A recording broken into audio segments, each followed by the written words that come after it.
गर जुनून है सर पर तेरे और अंतर में हो विश्वास, फिर ठोकर और ठुकराने का होगा कहाँ तुम्हें एहसास। मकसद में सच्चाई है तो सीना ठोक के यही कहो, झुकना होगा दुनिया तुमको, विश्वास पर अपने खड़े रहो। अड़े रहो अड़े रहो अड़े रहो। सोच में पड़ गए आप, ये लाइनें आखिर किनकी लिखी हैं और किन्होंने कही हैं? आप अंदाजा लगाइए जब तक ये सुनिए। तू खुद की खोज में निकल, तू किस लिए हताश है, तू चल तेरे वजूद की समय को भी तलाश है। जो तुझसे लिपटी बेड़ियाँ समझना इनको वस्त्र तू, ये बेड़ियाँ पिघाल के बना ले इनको शस्त्र तू, बना ले इनको शस्त्र तू। तू खुद की खोज में निकल, तू किस लिए हताश है। अब शायद आपने अंदाजा लगा लिया होगा आज का ये वीडियो किन्हें समर्पित है।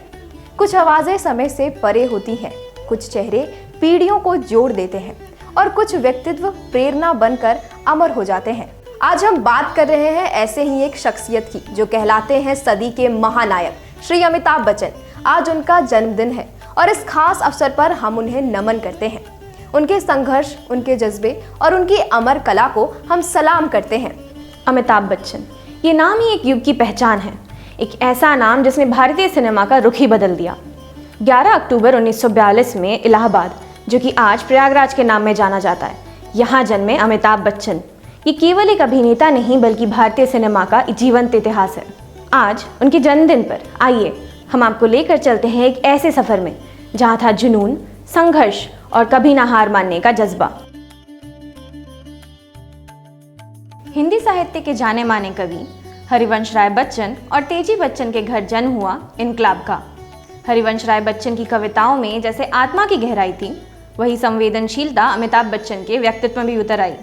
बचपन में उनका नाम इनकलाब रखा गया था, जो उस समय के स्वतंत्रता आंदोलन से प्रेरित था। बाद में कवि सुमित्रानंदन पंत ने उन्हें अमिताभ नाम दिया, जिसका अर्थ है असीम तेज वाला, और सच में उन्होंने इस नाम को चरितार्थ कर दिखाया। कहते हैं हर बड़ा आदमी पहले धूल से लिपटा होता है। अमिताभ बच्चन का सफर भी आसान नहीं था। मुंबई आने के बाद उन्होंने रेडियो में अपनी आवाज के लिए आवेदन किया, लेकिन ऑल इंडिया रेडियो ने उन्हें अस्वीकार कर दिया। कहा गया कि आवाज बहुत भारी है, लेकिन आज वही आवाज भारतीय सिनेमा की पहचान बन चुकी है। 1973 में आई फिल्म जंजीर से उनकी किस्मत बदल गई। ये वही फिल्म है जिसने उन्हें बना दिया भारत का एंग्री यंग मैन।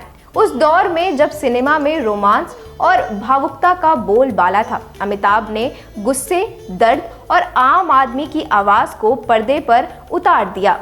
इसके बाद दीवार, शोले, त्रिशूल, डॉन, काला पत्थर, अभिमान और सिलसिला, हर फिल्म एक मील का पत्थर साबित हुआ। उनका डायलॉग मैं आज भी फेंके हुए पैसे नहीं उठाता केवल एक डायलॉग नहीं बल्कि एक युग की पहचान बन गया। दुनिया ने खिताब दिया आपको शहंशाह का, एंग्री यंग मैन से बड़ा रुतबा आपका, चाहे हो भूतनाथ या सबसे बड़ा सौदागर।